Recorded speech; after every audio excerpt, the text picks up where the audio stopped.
আসসালামু আলাইকুম।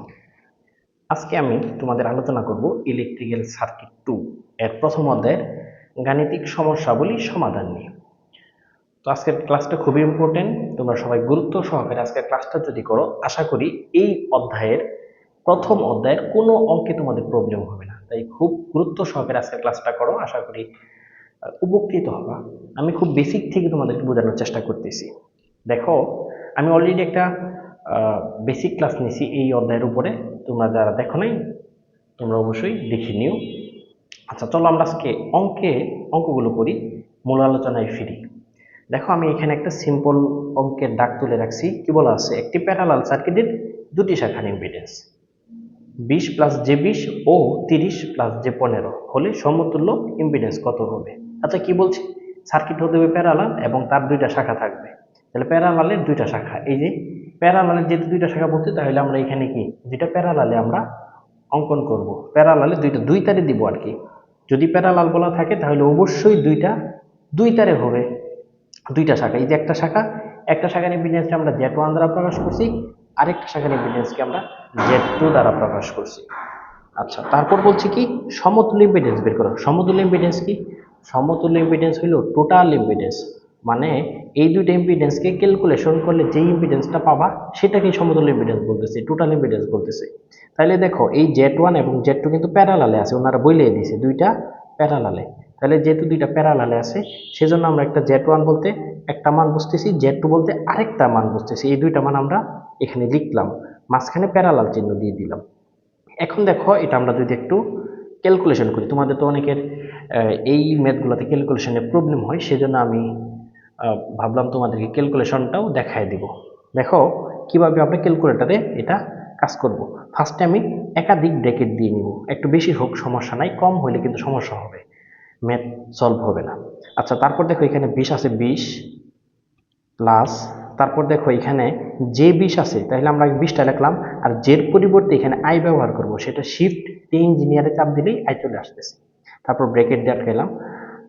দেখো, যেহেতু প্যারালাল, দুইটা পদই প্যারালাল আছে, দুইটা পদ প্যারালাল থাকার মানে হলো প্রথম পদের উপরেও ইনভার্স দিব, দ্বিতীয় পদের উপরেও ইনভার্স দিব, ফাইনালি আরেকটা ইনভার্স দিব। সেজন্য প্রথম পদটা আমি লিখছি, লেখার পরে এখন ইনভার্স দিয়ে দিলাম, যোগ।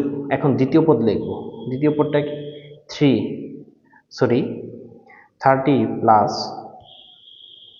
এখানে যে 15, আমি 15 লিখলাম। তারপর জের পরিবর্তে আমরা এখানে আই ব্যবহার করি, এখানে শিফট ইঞ্জিনিয়ারে চাপ দিলেই আই চলে আসতেছে। ব্র্যাকেটে আটকানোর পর আরেকটা ইনভার্স। আমি কি বলছি?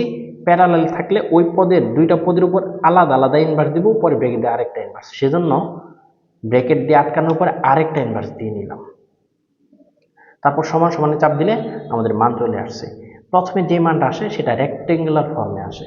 দেখো, এখানে প্লাস থাকলে, এখানে আই থাকলে সেটা আমরা বুঝি যেটা রেক্টেঙ্গুলার ফর্ম। এই রেক্টেঙ্গুলার ফর্ম থেকে পোলার ফর্মে যদি নিতে যাই, তাহলে শিফটে চাপ দিয়ে 2 চাপ দিব, তাহলে এখানে আমাদের চলে আসছে 3 নাম্বারে পোলার ফর্ম পাবো। সেজন্য আবার 3 চাপ দিয়ে দিলাম। এখন সমান সমানে চাপ দিয়ে দিলাম, দেখো পোলার ফর্ম চলে আসছে 15.54। 15.54। তারপর অ্যাঙ্গেল আসছে 36.57। 36.57। আশা করি এই অঙ্কে তোমাদের কোনো প্রবলেম নাই। একবার বেসিক লেভেলের একটা অঙ্ক ছিল, দুইটা প্যারালাল, সেজন্য দুইটা আমরা ইম্পিডেন্স অঙ্কন করছি। দুই শাখায়, সেজন্য দুইটা শাখা আলাদা আলাদা শাখা ব্যবহার করছি। দুইটার মান একটা Z1 আর একটা Z2 ধরছি। তো বলছি সমতুল্য ইম্পিডেন্স। সমতুল্য ইম্পিডেন্স বলতে টোটাল ইম্পিডেন্স কি বুঝি, আর টোটাল ইম্পিডেন্স আমরা কিভাবে পাবো? এখানে দুইটা প্যারালাল আছে, সেজন্য প্যারালাল করি, দুইটা ইম্পিডেন্স পেলাম। আর দুইটা প্যারালাল আমরা কিভাবে করলাম অলরেডি তোমাদের ক্যালকুলেশন আমি দেখাইছি। আশা করি তোমরা বুঝতে পারছো। চলো আমরা আরেকটা অঙ্ক করি।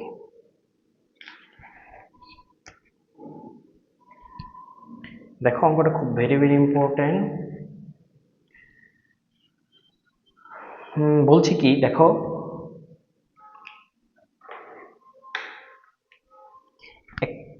5 ওহম রেজিস্ট্যান্স ও 330 মিলি হেনরি ইন্ডাকটেন্স বিশিষ্ট একটি চুক কয়েল। একটা চুক কয়েলে 5 ওহমের একটা রেজিস্ট্যান্স আছে এবং 30 মিলি হেনরি একটা ইন্ডাকটেন্স আছে। যদি কখনো চুক কয়েল কথা বলা থাকে বা কয়েল কথা বলা থাকে, তাহলে সেখানে একটা রেজিস্ট্যান্স আর ইন্ডাকটেন্স থাকবে, এটা মাস্ট বি, এটা সব ক্ষেত্রেই, শুধু এই অঙ্কের ক্ষেত্রে না, সব ক্ষেত্রেই চুক কয়েল বলা থাকলে সেখানে একটা রেজিস্ট্যান্স এবং ইন্ডাকট্যান্স থাকবে। তাহলে এখানে বলছে 50 ওহম একটা রেজিস্ট্যান্স, 30 মিলি হেনরি একটা ইন্ডাকট্যান্স বিশিষ্ট একটি চুক কয়েল।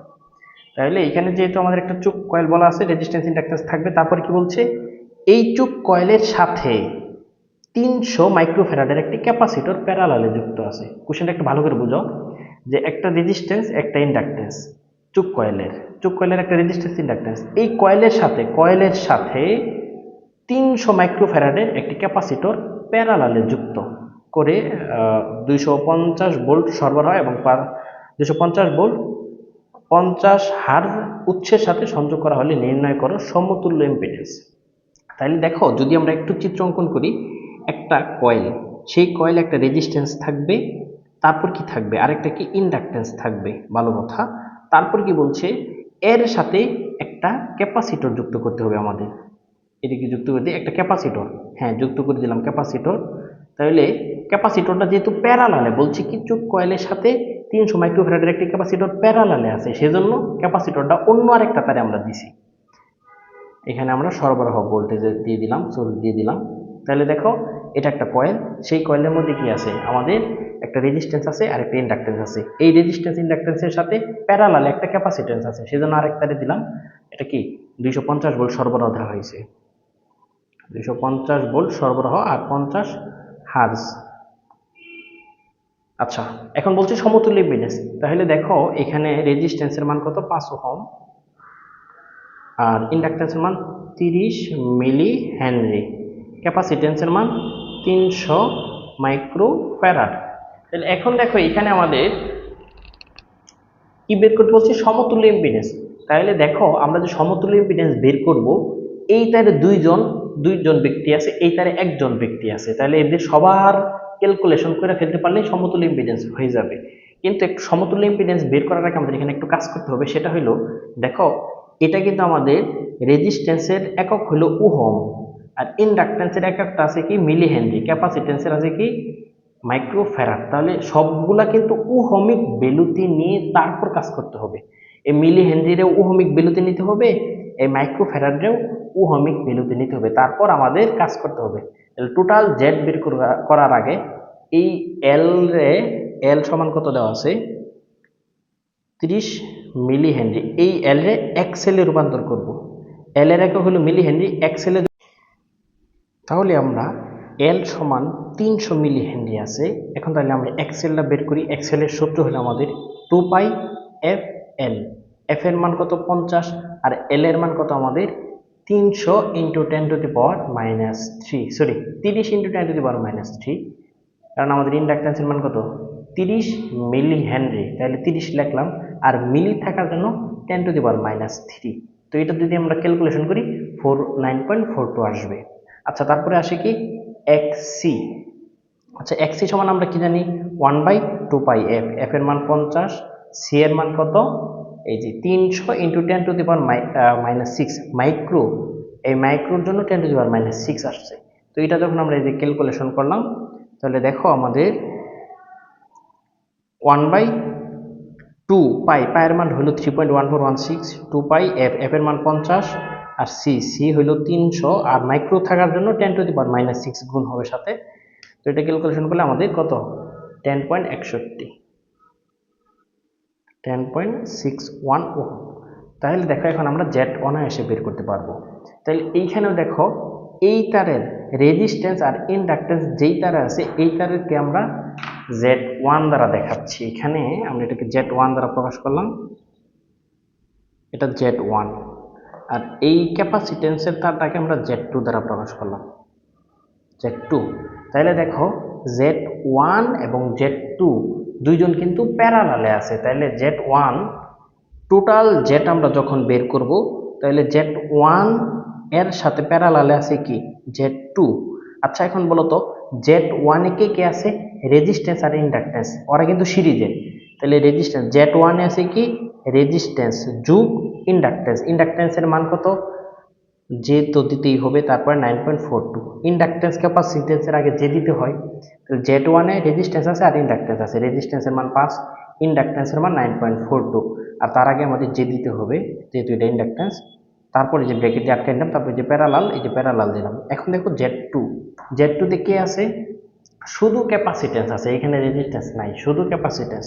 তাহলে ক্যাপাসিটেন্সের আগে মাইনাস চিহ্ন আসে, ইন্ডাকটেন্সের আগে প্লাস, ক্যাপাসিটেন্সের আগে মাইনাস, তারপর যে দিতে হয়, তারপর ক্যাপাসিটেন্সের মান। ক্যাপাসিটেন্সের মান কত? 10.61। তাহলে দেখো এটা আমরা এখন যদি ক্যালকুলেশন করি তাহলে টোটাল যেটা আমরা পেয়ে যাব।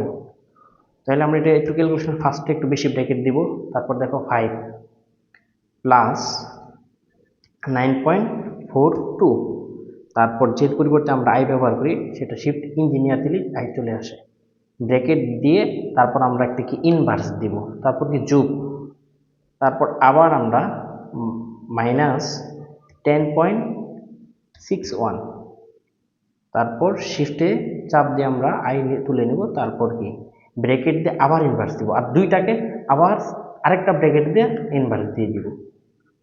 তাহলে আমাদের মান চলে আসতেছে। এই মানটাকে আমরা একটু পোলার ফর্মে নিব, যেহেতু এখানে দেখো যে বিয়োগ চিহ্ন আসছে, তাহলে এটা আশা করা যায় রেক্ট্যাঙ্গুলার ফর্ম। তাহলে শিফটে চাপ দিয়ে 2 যদি চাপ দিই, তাহলে 3 নাম্বারে চাপ দিলে আমাদের পোলার ফর্মে চলে যাবে। এই যে দেখো পোলার ফর্মে চলে আসছে। আমাদের সমতুল্য ইম্পিডেন্স কত? 22.01, 22.01। আর অ্যাঙ্গেল কত আসছে দেখো, অ্যাঙ্গেল এই যে -14.57, -14.57। এটা আমাদের সমতুল্য কি ইম্পিডেন্স চলে আসছে। আচ্ছা, এখন আমাদের তাহলে এটা একটা আনসার।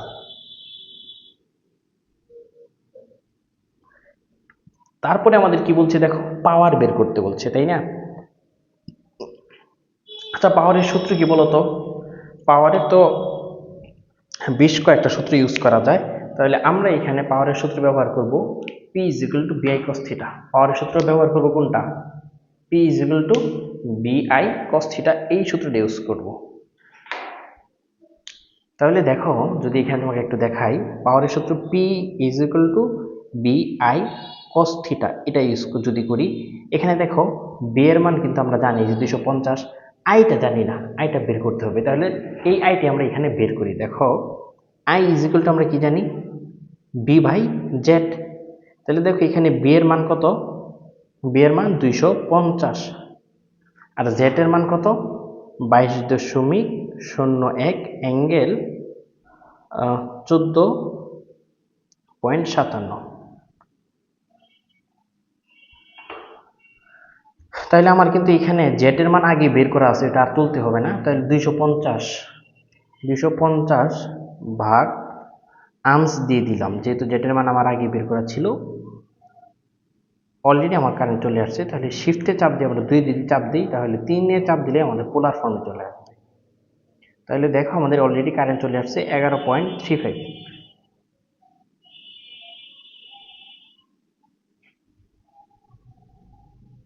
আর অ্যাঙ্গেল কত আসতেছে আমাদের? 14.57। অলরেডি আমরা কি কারেন্টও পেয়ে গেলাম। তাহলে আমরা ইজিলি পাওয়ারটা বের করতে পারবো। দেখো আমরা ইজিলি পাওয়ার বের করতে পারবো। তাহলে এখন দেখো পাওয়ারের সূত্র আমরা কি জানি? P = BI cos θ, এটা আমরা জানি। তাহলে দেখো এইখানে বি এর মান কত? 250, আয়ের মান কত? এখানে 11.35। আমরা এখানে আয়ের অ্যাঙ্গেলটা কিন্তু নিব না, কারণ cos θ র মধ্যে অ্যাঙ্গেল চলে আসে। তাহলে cos θ র জায়গায় কি ইম্পিডেন্সের অথবা কারেন্টের একটা অ্যাঙ্গেল ব্যবহার করলেই হয়। আমরা ইম্পিডেন্সের অ্যাঙ্গেল ব্যবহার করি।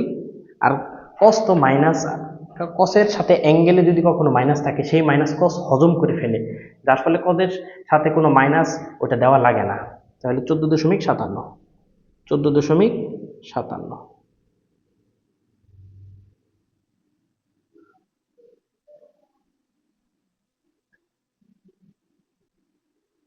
cos 14.57। তো এটা আমরা একটু যদি ক্যালকুলেশন করি, দেখো ভোল্টেজ কত? 250 ইন্টু কারেন্ট কত? 11.35 ইন্টু cos 14.57। তাহলে অলরেডি আমার পাওয়ার চলে আসছে কত? 46.24 ওয়াট। তাহলে আশা করি তোমরা এই অঙ্কটা বুঝতে পারছো, আশা করি কোথায় প্রবলেম নাই তোমাদের। যদি একটু সামারাইজ করি, এখানে দেখো আমাদের কি বলছে যে একটি চুক কয়েলে একটা রেজিস্ট্যান্স আর ইন্ডাকট্যান্স আছে, সেই সাথে এখানে কি আমরা একটা রেজিস্ট্যান্স আর ইন্ডাকট্যান্স ব্যবহার করছি একটি তারে। অপর আরেকটা তারে দেখো কি বলছে যে কয়েলের সাথে 300 মাইক্রোফ্যারাডের একটা ক্যাপাসিটর প্যারালালে যুক্ত আছে। তাহলে প্যারালালে অপর আরেকটা তারে 300 মাইক্রোফ্যারাডের একটা ক্যাপাসিটর আছে। বলছে কি 250 ভোল্ট 50 হার্জ উৎসের সাথে সংযোগ করা হলে নির্ণয় করো সমতুল্য ইম্পিডেন্স। সমতুল্য ইম্পিডেন্স কি আমরা জানি যে টোটাল ইম্পিডেন্সকে আমরা সমতুল্য ইম্পিডেন্স বলে থাকি। তাহলে দেখো একটা শাখার ইম্পিডেন্সকে আমরা Z1, অপর শাখার ইম্পিডেন্সকে আমরা Z2 ধরে নিলাম। তাহলে টোটাল জেড পাবো কি Z=Z1 প্যারালাল Z2, যেহেতু Z1 এর সাথে Z2 প্যারালালে আছে, তাহলে টোটাল জেড পাবো Z1 প্যারালাল Z2। তাহলে Z1 এর মানটা দেখো এখানে আমরা এখানে রেজিস্ট্যান্স আর ইন্ডাকট্যান্স আছে, কিন্তু ইন্ডাকট্যান্সটা মিলি হেনরিতে আছে। এটা আমরা এক্সেল করছি, এক্সেলে রূপান্তর করছি, তখন ওহমিক ভ্যালুতে চলে গেছে। আর সবগুলো একই ভ্যালুতে রাখতে হবে আমরা জানি। আচ্ছা, তাহলে আমাদের এখানে এক্সেলে নিয়ে নিছি, আর ক্যাপাসিটরটা কি এক্সিতে নিয়ে নিছি। এখন দেখো Z1 এ রেজিস্ট্যান্স 5 আর ইন্ডাকট্যান্সের মান কত 9.42, এই যে 42 লিখছি। আর ইন্ডাকট্যান্সের আগে প্লাস জে আসে, প্লাস জে দিলাম। তারপর দ্বিতীয় শাখাতে শুধু ক্যাপাসিট্যান্স আছে, এই জন্য আর ক্যাপাসিট্যান্সের আগে মাইনাস জে আসে, এই যে মাইনাস জে। ক্যাপাসিট্যান্সের মান 10.61, এটা আমরা ক্যালকুলেশন করলে এই মানটা পাইছি। তো দেখো জেড যখন পাই গেছি তখন কারেন্ট বের করে ফেলছি, আর কারেন্ট পাই গেছি তখন আমরা পাওয়ার পেলাম P=BI cos থিটা। বি এর মান দেওয়া ছিল, আই এর মান বের করলাম, আর cos থিটার জায়গায় আমরা এই ইম্পিডেন্সের অ্যাঙ্গেল ব্যবহার করলেই হয়ে যাচ্ছে, তখন আমরা পাওয়ার পেয়ে গেছি। আশা করি তোমাদের এই অঙ্কে কোথায় প্রবলেম নাই। চলো আমরা নেক্সট অঙ্কে যাই। এখন আমরা খুব ভেরি ইম্পর্টেন্ট একটা অঙ্ক করব। দেখো অঙ্ক কি, ম্যাথটা কি বলছে যে একটি সার্কিটের মোট কারেন্ট বের করো ও শাখা কারেন্ট নির্ণয় করো। খুব ভেরি ইম্পর্টেন্ট, গত টানা 2 বছর যাবত এই অঙ্কটা পরীক্ষায় আসতেছে, তোমরা খুব ভালোভাবে খেয়াল করো। বলছে কি একটি সার্কিটের মোট কারেন্ট ও শাখা কারেন্ট বের করো। মোট কারেন্ট আমরা কোথায় পাই? সোর্স যেই তারে লাগানো থাকে সেই তারে আমরা মোট কারেন্ট পেয়ে থাকি। তাহলে সোর্স যেই তারে আছে সেই তারের কারেন্ট আমরা বের করব, এবং শাখা কারেন্ট মানে সোর্সের তার যেই তারগুলোকে ভাগ করে দিয়েছি এগুলোকে শাখা কারেন্ট বলা হয়। তাহলে সোর্সের তার আমাদের এইখানে এসে দুইটা পয়েন্টে দুইটা তারে ভাগ করে দিয়েছি, এই ভাগ হওয়া তারগুলোকে শাখা তার বলা হয়। এই শাখা কারেন্ট বের করতে বলছে। তাহলে আমাদের মোট কারেন্ট কিভাবে বের করব? মোট কারেন্ট আমরা কি জানি সূত্র? আমরা I ইকুয়াল টু কি জানি? I ইকুয়াল টু V/Z জানি। যেহেতু এটা মোট কারেন্ট বের করতে গেলে মোট ভোল্টেজ মোট জেড লাগবে আমাদের। তাহলে এইখানে দেখো আমরা মোট ভোল্টেজ তো আমাদের দেওয়া আছে 220 ভোল্ট 50 হার্জ। তাহলে দেখো আমাদের মোট কারেন্ট সোর্সের তারের কারেন্ট বের করার জন্য আমাদের আগে বের করতে হবে টোটাল ইম্পিডেন্স। এই যে টোটাল ইম্পিডেন্স আগে বের করব, আর কি টোটাল ভোল্টেজরে টোটাল ইম্পিডেন্স দ্বারা ভাগ দিলেই টোটাল কারেন্ট পেয়ে যাব। তাহলে দেখো এখানে টোটাল ইম্পিডেন্সটা আমরা আগে একটু বের করে নেই। দেখো ZT। আচ্ছা আমাকে বলো তো এই যে শাখা তারগুলা যে, তাহলে এই তার একে অপরের সাথে কি আকারে আছে? প্যারালাল। তাহলে আমরা একটা তারকে আমরা Z1 দ্বারা প্রকাশ করতেছি, এটা কি Z1 দ্বারা লিখলাম, আর আরেকটা শাখাকে আমরা Z2 দ্বারা প্রকাশ করতেছি, এটা Z2। তাহলে Z1 এবং Z2 এরা কিন্তু প্যারালালে। কেন প্যারালাল? দেখো সোর্সের তারটা এখানে এসে ভাগ করে দিছে, দুইটা তারে ভাগ করে দিছে, ভাগ হয়ে যাওয়া মানে প্যারালাল। তাহলে এখানে Z1 প্যারালাল আছে কি Z2, এই দুইজন প্যারালাল।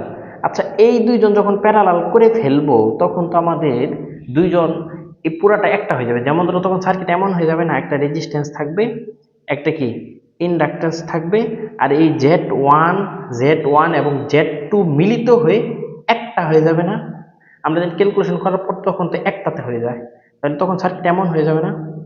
তাহলে রেজিস্ট্যান্স ইন্ডাকট্যান্স, আর যখন এই দুইটা যখন ক্যালকুলেশন করে ফেলবো করার পর এরা সবাই একটা এলিমেন্ট হয়ে যাবে। তখন দেখো তো রেজিস্ট্যান্স ইন্ডাকট্যান্সের সাথে এই ক্যালকুলেশন মানে যেই এখানে ক্যালকুলেশন করা ব্যক্তিটা কি হয়ে গেল, সিরিজে হয়ে গেল না, এদের সাথে এই সিরিজে হয়ে গেল না। তাহলে Z1 Z2 প্যারালাল করার পর এদের সাথে এই রেজিস্ট্যান্স, এই যে দুইজন ক্যালকুলেশন, এই Z1 এবং Z2 এখানে ক্যালকুলেশন করছি, করার পর এই Z1 Z2 সাথে এরা দুজন সিরিজে আছে। তাহলে এর সাথে কি হবে, এই যে 6 হবে, আর কত হবে, এই যে 8। আর 8 তো ইন্ডাকট্যান্সের আগে প্লাস জে দিতে হয়, দিয়ে নিলাম যে। তাহলে দেখো টোটাল যেটা যদি আমরা বের করি, Z1 এ কি আছে, Z1 এ রেজিস্ট্যান্স আর ক্যাপাসিট্যান্স আছে। তাহলে রেজিস্ট্যান্সের মান হলো 4 আর ক্যাপাসিট্যান্সের মান 5। ক্যাপাসিট্যান্সের আগে মাইনাস জে দিতে হয়, 5 লিখলাম। তারপর এর সাথে কি প্যারালাল চিহ্ন দিলাম। তারপর কি আছে আমাদের Z2 তে কি আছে, 5 ওহমের রেজিস্ট্যান্স আর 10 ওহমের ইন্ডাকট্যান্সের আগে প্লাস জে দিতে হয়, দিয়ে দিলাম। আচ্ছা, তারপরে দেখো এই Z1 এবং Z2 এদের সাথে এই 6 আর 8 সিরিজে আছে, এই জন্য সরাসরি যোগ করে দিলাম। তাহলে এখন দেখো আমরা একটু ক্যালকুলেশনটা কিভাবে করব, একটু ভালোভাবে খেয়াল করো। আমরা একবার ক্যালকুলেশনটা করব। ফার্স্টে একটু বেশ কিছু ব্র্যাকেট দিয়ে নিব, একটু বেশি থাকুক সমস্যা নাই। তারপর মানগুলো কি, 4 মাইনাস 5, যের পরিবর্তে আমরা আই ব্যবহার করি আই, তারপর ব্র্যাকেট দিয়ে ইনভার্স দিলাম। তারপরে দেখো আবার কি, তারপর দেখো 5 এর পরে 10, এখানে আমরা একটা কি আই ব্যবহার করব, তারপর ব্র্যাকেট দিয়ে ইনভার্স। যেহেতু এরা দুইজন প্যারালাল, আমি বলছি প্যারালাল থাকলে পদগুলোর উপরে ইনভার্স, ব্র্যাকেট দিয়ে আরেকটা ইনভার্স হয়, তাহলে ব্র্যাকেট আটকায় আরেকটা ইনভার্স দিয়ে দিলাম। এদের সাথে 6 কি, এই পুরা ব্যক্তির সাথে 6 আর 8 সিরিজ আছে, এজন্য 6 যোগ করে দিলাম, যোগ 8 লিখলাম। আর 8 এর সাথে তো আমাদের যেহেতু জে আছে সেজন্য এখানে আই হবে। তো চাপ দিলে আমাদের কি জেটের মান চলে আসবে। প্রথম যেটা আসছে সেটা আমাদের রেক্টেঙ্গুলার ফর্ম, প্রথম যে মানটা আসে সেটা কিন্তু রেক্টেঙ্গুলার ফর্মে আসে। আচ্ছা, আমরা সবসময় কারেন্টগুলো বের করবো পোলার ফর্মে নিয়ে, সেজন্য এটা পোলার ফর্মে নিই। পোলার ফর্মে নেওয়ার জন্য কি করতে হবে, শিফটে চাপ দিয়ে 2 এ চাপ দিতে হবে, তারপর 3 এ চাপ দিতে হবে, তারপর সমান সমানে চাপ দিলেই পোলার ফর্মে চলে আসবে। তাহলে আমাদের ইম্পিডেন্সের মান আসবে কত, 13.58। অ্যাঙ্গেল কত আসবে, 25.26, 25.26। আমরা 27 লিখতে পারি। আশা করি জেড কিভাবে বের করলাম বুঝতে পারছো। আচ্ছা, তাহলে দেখো আমাদের এখন টোটাল কারেন্টটা বের করে ফেলি। আইটি ইজ ইকুয়াল টু কি, BT by ZT, I is equal to B by R. তাহলে আইটা যদি মোটের হয়, বিটাও মোটের, জেডটাও মোটের, তাহলে টোটাল ভোল্টেজ মানে সোর্সের ভোল্টেজ কত, 220। আর জেড তো পাইলাম 13.98, অ্যাঙ্গেল 25.27। এটা যদি আমরা একটা ক্যালকুলেশন, আমাদের জেটের মান আগেই তোলা ছিল, তাহলে 220 ভাগ আনস দিয়ে দিলাম। তাহলে মান আমাদের রেক্টেঙ্গুলার ফর্মে আসে, এটা পোলার ফর্মে নিব, শিফটে 2 এ চাপ দিয়ে 3 এ চাপ দিয়ে দিব, মান কত, 15.72। তাহলে মান আমাদের কত আসলো, 15.72, অ্যাঙ্গেল 25.26। তাহলে টোটাল জেড পেয়ে গেছি। এখন আমরা কি বের করব, শাখা কারেন্ট, তাই না, Z1 এবং Z2 বের করব। তাহলে দেখো এটা একটা আনসার আমাদের। হ্যাঁ, আমাদের কি চাইছে, এখানে আমাদের যেহেতু মোট কারেন্ট বের করতে বলছে, তাহলে এটাও আমাদের একটা আনসার। এম্পিয়ার লিখতে হবে একক, তারপর আনসার। এখন আমরা শাখা কারেন্টগুলো বের করি। মোট কারেন্ট বের করছি, দেখো সোর্সের তারে যে মোট কারেন্ট, এই কারেন্টটা এই পয়েন্টে আসার পর, এখানে আসার পর দুইটা তারে ভাগ করে দিছে, একটা হলো I1 তার আর একটা কি I2 তার। এই I1 তার এবং I2 তার কারেন্ট বের করতে হবে। তাহলে আমাদের মোট কারেন্ট কিন্তু 15.72। এই কারেন্টটা আমাদের দুইজনকে ভাগ করে দেওয়া হয়েছে, এই 15.72ই দুইজনকে ভাগ করে দেওয়া হয়েছে। তাহলে এখন দেখো শাখা কারেন্টে আমরা একটা সূত্র জানি, I1টা বের করি। শাখা কারেন্টে আমরা একটা সূত্র জানি, সূত্রটা হলো মোট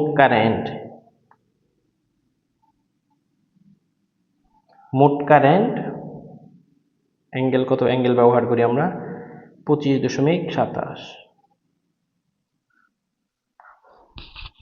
মোট কারেন্ট ইনটু বিপরীত শাখার ইম্পিডেন্স। এখানে I1 তারের বের করতেছি, তাহলে বিপরীত শাখা হলো I2 তার, কারণ এই সোর্সের তার দুইটা তারে ভাগ করছে, একটা যদি আমার তার হয় আরেকটা বিপরীত, তাহলে I1 যেহেতু বের করতেছি এখানে I2 বিপরীত। I2 এখানে কত আছে, I2 তারের ইম্পিডেন্স কেটা কেটা, 5 ওহম রেজিস্ট্যান্স আর 10 ওহমের ইন্ডাকটেন্স। আর নিচে কি হবে, নিজের ইম্পিডেন্স,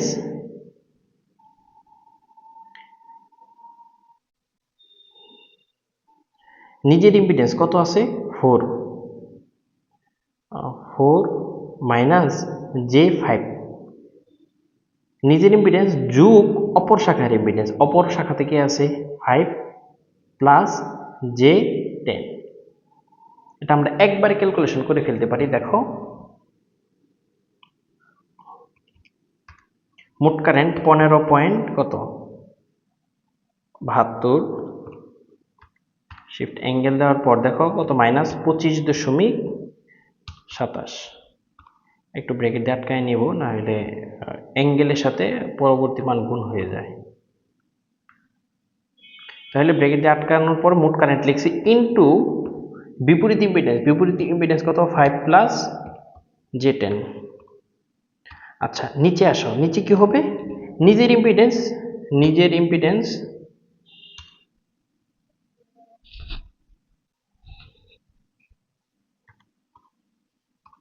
যোগ অপর শাখার ইম্পিডেন্স 5 প্লাস 10। একবার কারেন্ট চলে আসছে আমাদের। দেখো এটা আমরা একটু পোলার ফর্মে নিয়ে নিলাম। দেখছো আমাদের কারেন্ট আসছে 17.08, কারেন্ট কি 17.08, অ্যাঙ্গেল 9.11 এম্পিয়ার। এটা একটা আনসার। তাহলে দেখো আমরা আগে মোট কারেন্ট বের করছি, মোট কারেন্ট থেকে আমরা আগে মোট কারেন্ট বের করছি, মোট কারেন্ট থেকে শাখা কারেন্টের সূত্র দিয়া I1 শাখার কারেন্ট বের করছি। শাখা কারেন্টের সূত্র কি, শাখা কারেন্টের সূত্র হলো মোট কারেন্ট ইনটু বিপরীত ইম্পিডেন্স, নিচে হবে বিপরীত ইম্পিডেন্স যোগ নিজের ইম্পিডেন্স, সরি হ্যাঁ বিপরীত ইম্পিডেন্স যোগ নিজের ইম্পিডেন্স, অথবা নিজের ইম্পিডেন্স যোগ বিপরীত ইম্পিডেন্স, একই কথা, কারণ যেহেতু যোগ, এটা আগে লেখা ওইটা আগে লেখা একই কথা। আচ্ছা শাখা কারেন্ট পেয়ে গেছি। এখন দেখো I2টা কিভাবে বের করব, টোটাল কারেন্ট থেকে, সোর্সের তারের কারেন্ট থেকে যদি I1 তার বাদ দিই, I1 তারের কারেন্ট বাদ দিই, তাহলে তো I2 পাই যাবো, কারণ সোর্সের তারে যত কারেন্ট ছিল এই কারেন্ট তো দুইজনকে ভাগ করে দিয়ে দেওয়া হয়েছে। তাহলে ওই তার থেকে, সোর্সের তার থেকে যদি I1 তার বাদ দিই তাহলে I2 পাই যাবো। এই যে মোটের থেকে I1টা বাদ দিয়ে দেবো, মোট কত পাইছিলাম 15.72, অ্যাঙ্গেল 25.26। এটা থেকে এখন আমরা বাদ দিব কি I1 তার, I1 তার কত 17.08, অ্যাঙ্গেল 9.11। তো এটা যদি দেখো আমরা কি করি, বাদ দিই 15.72, তারপর অ্যাঙ্গেল মাইনাস 25.26, এটা থেকে আমরা প্রথম তারে কারেন্ট বাদ দিব, আনস দিয়ে দিলাম, আমাদের মান চলে আসছে। তাহলে আমাদের উত্তর হইল 9.78, অ্যাঙ্গেল মাইনাস 10, 105 মাইনাস 105.67। এটা একটা আনসার। আশা করি তোমরা বুঝতে পারছো। তাহলে দেখো একটু সামারাইজ করে কি করছি, প্রথমে আমরা ইম্পিডেন্স বের করছি, তখন কারেন্ট বের করছি I is equal two V/Z, এখান দিয়ে মোট কারেন্ট বের করছি, তারপর শাখা কারেন্ট দিয়ে আরেকটা তারের কারেন্ট বের করছি, মোটের থেকে একটা তারের কারেন্ট বাদ দিয়েছি, অপর তারের কারেন্ট চলে আসছে। আশা করি তোমরা বুঝতে পারছো। তাহলে চলো আমরা এই অধ্যায়ের আরেকটা ভেরি ভেরি ইম্পর্টেন্ট অঙ্ক করি।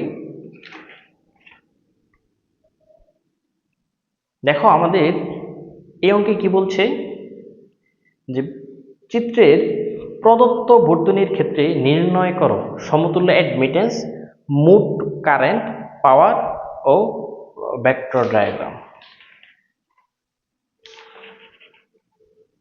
তাহলে আমাদের কি বলছে, যে চিত্রে প্রদত্ত বর্তনীর ক্ষেত্রে নির্ণয় করো সমতুল্য অ্যাডমিটেন্স। আচ্ছা অ্যাডমিটেন্সটা কি, ইম্পিডেন্সের উল্টাই হয় অ্যাডমিটেন্স। তারপরে কি বলছে, মোট কারেন্ট। আচ্ছা, মোট কারেন্ট, পাওয়ার এবং কারেন্টের vector diagram.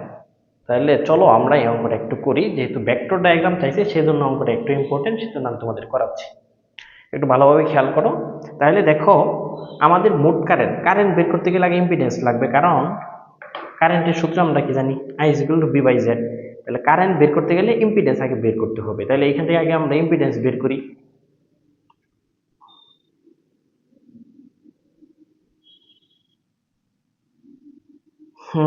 Impedance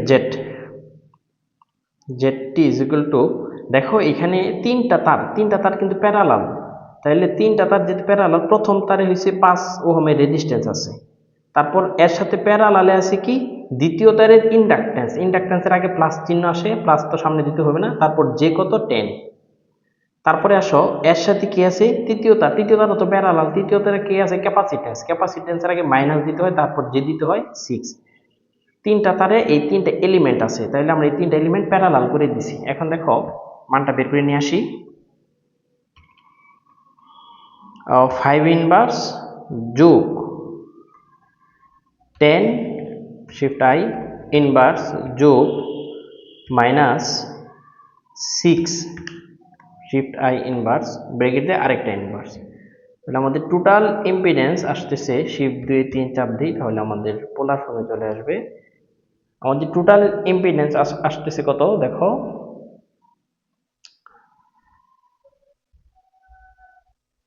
4.74 angle minus 18.43। এটা জেড পেয়ে গেছি।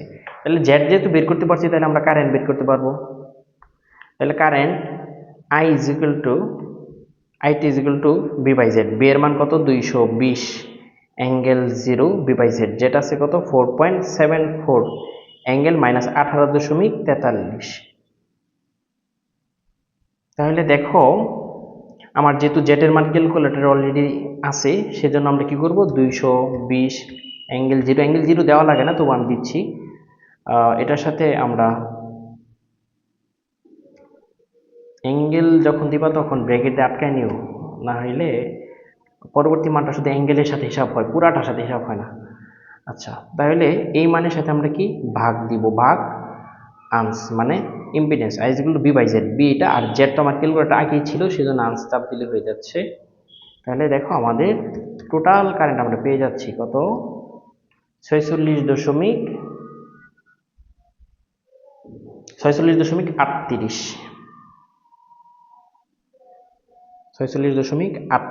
অ্যাঙ্গেল 18.43। এটা আমরা টোটাল পেয়ে গেছি। আচ্ছা, এখন দেখো আমরা মোট কারেন্ট পেয়ে গেছি, এটা একটা আমাদের আনসার। আরেকটা কথা বলছি, সমতুল্য অ্যাডমিটেন্স। আচ্ছা, সমতুল্য অ্যাডমিটেন্স এটা খতে ছিল তাই না, খ। আচ্ছা, কতে বলছে সমতুল্য অ্যাডমিটেন্স। অ্যাডমিটেন্স কি ইম্পিডেন্সের পুরোটাই সমতুল্য অ্যাডমিটেন্স। তাহলে ওয়াই হবে 1/z। তাহলে 1/z, জেটের মান কত 4.74 অ্যাঙ্গেল মাইনাস 18.43।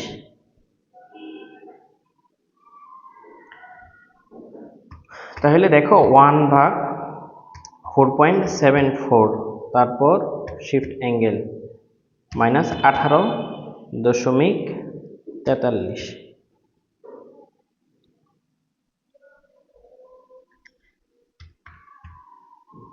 তাহলে দেখো সমতুল্য অ্যাডমিটেন্সের মান আসতেছে আমাদের কত 0.21। সমতুল্য অ্যাডমিটেন্সের মান 0.21, অ্যাঙ্গেল কত অ্যাঙ্গেল 18.43। অ্যাডমিটেন্সের একক কি হয়, মোহ, মানে ওহমের উল্টা। তাহলে এটা আমাদের একটা আনসার। তাহলে বুঝতে পারছো আমরা জেড বের করছি, তারপর কি আই বের করতে পারছি। I is equal to B by Z। B এর মান আছে, জেড এর মান তো বের করে নিয়েছি, B by Z দিলে আই পাবো। আর সমতুল্য অ্যাডমিটেন্স চাইছিল, সমতুল্য অ্যাডমিটেন্স আমরা কিভাবে পাইলাম, ইম্পিডেন্সের উল্টায় আমাদের সমতুল্য অ্যাডমিটেন্স। আচ্ছা, তারপরে আসো আমাদের পাওয়ার বের করতে বলছে। পাওয়ার ঘতে পাওয়ার চাইছে। পাওয়ারের সূত্র কি আমরা জানি, P is equal to BI cos theta জানি আমরা, তাই না। বি এর মান কত 220 আয়ের মান কত? আয়ের মান আমরা এখানে বের করছি 46.38 ইন্টু কস থিটা। কস থিটার মান কত? আমি বলছিলাম ইম্পিডেন্সের অ্যাঙ্গেলটাই থিটার মান হয়, আর মাইনাস প্লাস মাইনাস এগুলো ফ্যাক্ট না, কস মাইনাস হজম করে, সেজন্য 18.43। তাহলে এখন যদি আমরা এখানে ক্যালকুলেশন করি, দেখো কি হয়, 220 ইন্টু 46.38 ইন্টু কস 18.43। তাহলে দেখো আমাদের পাওয়ার চলে আসছে কত? ও পাওয়ারের মানটা 96,680.26 এটা আসছে। পাওয়ারের মান আমাদের বইয়ের সাথে একটু তফাৎ আছে, তবে এটা কোনো ফ্যাক্ট না, যেহেতু আমাদের এখানে দশমিকের মান ইউজ করা হচ্ছে, দশমিকের মানের জন্য মান একটু এদিক সেদিক হইতে পারে। বইয়ের সাথে হুবহু আমাদের মানটা, পাওয়ারের মানটা মিলে নাই, তবে একটু এদিক সেদিক হয়েছে, তো এটা ফ্যাক্ট না। যেহেতু এখানে দশমিকের মান ইউজ করা হইতেছে, দশমিকের জন্য মান একটু এদিক সেদিক হতেই পারে, এটা কোনো প্রবলেম না। তাহলে আমাদের পাওয়ার পেয়ে গেছি। আচ্ছা, তারপরে আমাদের কি চাইছে দেখো তো, আমাদের তারপরে বলছে ভেক্টর কারেন্টের ভেক্টর ডায়াগ্রাম। তাহলে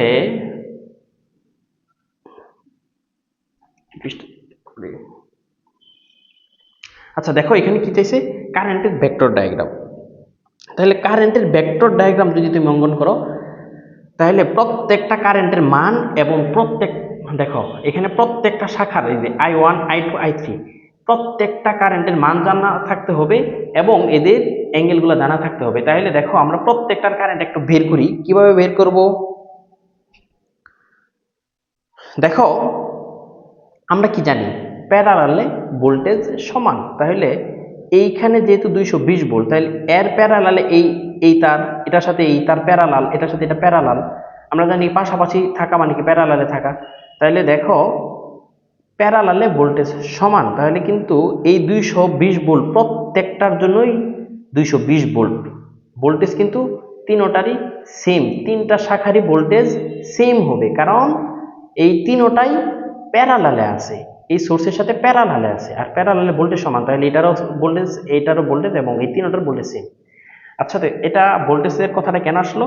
আমাদের ভেক্টর ডায়াগ্রাম অঙ্কন করার জন্য তিনোটারই আমাদের কারেন্টের মান জানা থাকতে হবে, আর কারেন্ট বের করতে গেলে আমাদের ভোল্টেজ লাগবে। এখন ভোল্টেজটা কোথায় পাবো? ভোল্টেজ যে সোর্সে যে ভোল্টেজ, এই ভোল্টেজই প্রত্যেকটার জন্য সেম, কারণ প্রত্যেকটা এলিমেন্ট সোর্সের সাথে প্যারালালে আছে।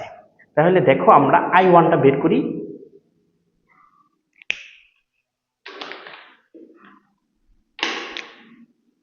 I1টা যদি আমরা একটু বের করি, I is equal to B by Z। এখানে B কত? 220। আর I1 যেহেতু, তাহলে এই তারের Z বলতে শুধু একজনই আছে, রেজিস্ট্যান্স 5, তাহলে 220। আর এখানে যে 220 এর সাথে অ্যাঙ্গেল 0, এই 0 দেওয়া দরকার নেই, অ্যাঙ্গেল 0 তো কোনো অ্যাঙ্গেল না, 0 সেজন্য ব্যবহার না করা একই কথা। 220 ভাগ 5, তাহলে 44। আর এখানে যেহেতু ভোল্টেজের অ্যাঙ্গেল নাই, আর এখানে শুধু রেজিস্ট্যান্স, ইন্ডাকট্যান্স, ক্যাপাসিট্যান্স ওরা কেউ নাই, তাহলে এর কিন্তু অ্যাঙ্গেল আমরা মূলত 0 পাবো, কারণ আমাদের অ্যাঙ্গেলটা ইন্ডাকট্যান্স ক্যাপাসিট্যান্সে থাকে, রেজিস্ট্যান্সে কোনো অ্যাঙ্গেল থাকে না, আমরা জানি, সেজন্য অ্যাঙ্গেলটা 0। ভোল্টেজেরও অ্যাঙ্গেল 0, রেজিস্ট্যান্সের অ্যাঙ্গেল নাই, সেজন্য ফাইনালি অ্যাঙ্গেলটা মূলত 0। তুমি চাইলে ভোল্টেজের সামনে একটু অ্যাঙ্গেল 0 দিয়ে দিতে পারো, এই 0। আচ্ছা, I1 পাইলে, এখন I2 220 অ্যাঙ্গেল 0। এইখানে কে আছে? ইন্ডাকট্যান্স, তাহলে যে দিয়া তারপর কি 10, শুধু একজন আছে 10। এটা যেহেতু ইন্ডাকট্যান্সের আগে প্লাস যে দিতে হয়, আর সে যেহেতু একাই, এই জন্য সামনে আর প্লাস দিতেছি না। 220 আর 0 অ্যাঙ্গেল তো লেখা লাগে না, দেওয়া লাগে না, তাহলে 10I শিফট 2 3। তাহলে দেখো আমাদের মান আসবে কত? এখানে মান আসবে 22 অ্যাঙ্গেল -90। তাহলে I2 কারেন্টের মান পাই গেলাম। এখন দেখো I3 বের করব। 220 অ্যাঙ্গেল 0 বাই ক্যাপাসিট্যান্স, তিন নাম্বারে কিন্তু ক্যাপাসিটেন্স আছে, 3 নাম্বার এলিমেন্ট, 3 নাম্বার শাখায়, তাহলে মাইনাস দিতে হবে। ক্যাপাসিটেন্সটাকে মাইনাস জে, তারপর কত 6, এই মানটা কত আসে দেখি, 220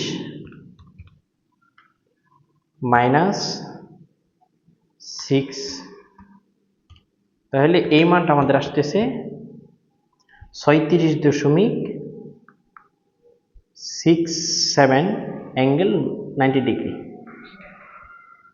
তাহলে দেখো এইখানে আমরা কারেন্টের ভেক্টর ডায়াগ্রাম অঙ্কন করতে বলছে, সেই জন্য আমরা কারেন্টের মানগুলো বের করে নিছি। তাহলে 1 নাম্বার শাখার কারেন্ট পেয়ে গেলাম, 2 নাম্বার শাখার কারেন্ট পেয়ে গেছি, 3 নাম্বার শাখার কারেন্ট পেয়ে গেছি, এবং মোট কারেন্ট আমাদের আগে থেকে বের করা। এখন চলো আমরা ভেক্টর ডায়াগ্রামটা অঙ্কন করি। আচ্ছা, তাহলে এখন আমরা ভেক্টর ডায়াগ্রামটা অঙ্কন করি, একটু দেখো।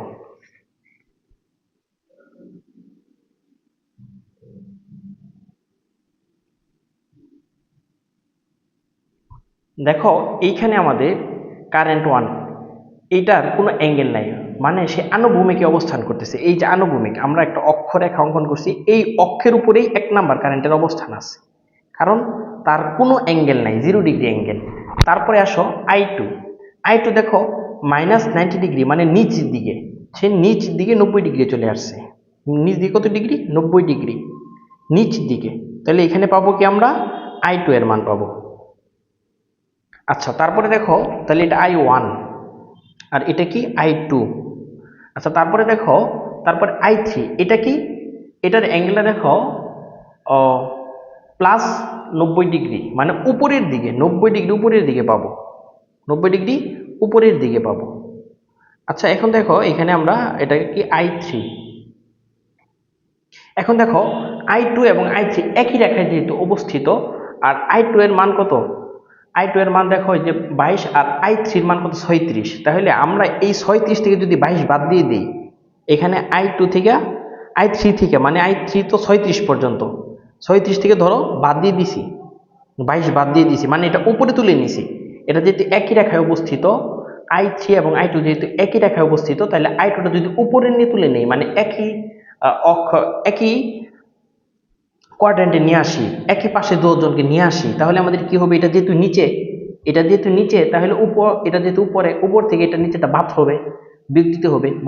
বড়টা আছে 36 আর এটা আছে 22, যেহেতু একই রেখায়, তাহলে বড়টা থেকে আমরা ছোটটা বাদ দিয়ে দিব। 36 থেকে কত বাদ দিব? 22 যদি বাদ দিয়ে দেই, এতটুকু যদি I2 বাদ দিয়ে দেই, তাহলে বাদ দেওয়ার পর I3 থেকে I2 বাদ দেওয়ার পর যতটুকু থাকবো সেটাই আমার ফাইনাল কারেন্ট পাবো। এইখানে ধরো I3 থেকে I2 বাদ দিয়ে দিলাম, বাদ দেওয়ার পর তাহলে উলম্ব উপাংশের ফাইনাল কারেন্ট এতটুকুই পাবো আমরা। তাহলে আনুভূমিকে দেখো এই অক্ষ বরাবর একটা I1 কারেন্ট পাইছি, আর এইদিকে একটা I2 আর I3। এখন I2 এবং I3 যেহেতু একই রেখায় অবস্থিত, তাহলে সেজন্য আমরা বড় কারেন্ট থেকে ছোট কারেন্টটা বাদ দিয়ে দিছি। দেওয়ার পর যতটুকু থাকবে ওটাই আমার মূলত ফাইনাল উলম্ব উপাংশের কারেন্ট, মানে এই রেখার ফাইনাল কারেন্টটা অতটুকুই। তাহলে আমরা কি করব? ওর অ্যাঙ্গেল অনুসারে প্রত্যেকটা কারেন্ট অঙ্কন করব। তারপর আমরা কি করব? একই রেখা যারা থাকবো ওই রেখাগুলো কি বড়টা থেকে ছোটটা বাদ দেবো। বড়টা যেহেতু I3 এর মান বড়, I3 এর মান 36টা বড়, এই জন্য I3 দিকে, I3 থেকে I2 বাদ দিছি। বাদ দেওয়ার পর যতটুকু পাইলাম সেটাই একটা আনুমানিক ধরে নিলাম যে এতটুকু 22 ছিল, ধরে নিলাম, এটা হলো আমাদের ফাইনাল। এখন দেখো, এখন আমরা কি জানি? ভেক্টরিক্যাল যোগ করতে হবে। ভেক্টরিয়ালটা একটু সামান্তরিক আকৃতি বা একটো আকৃতির হয়ে থাকে। এখন এটা I1 কারেন্ট, আর I3 থেকে I2 বাদ দিলে এই কারেন্ট পাইলাম। এখন এই I1 এবং এই উলম্ব উপাংশের ফাইনাল কারেন্ট দুইটা আমরা যোগ করে দিই।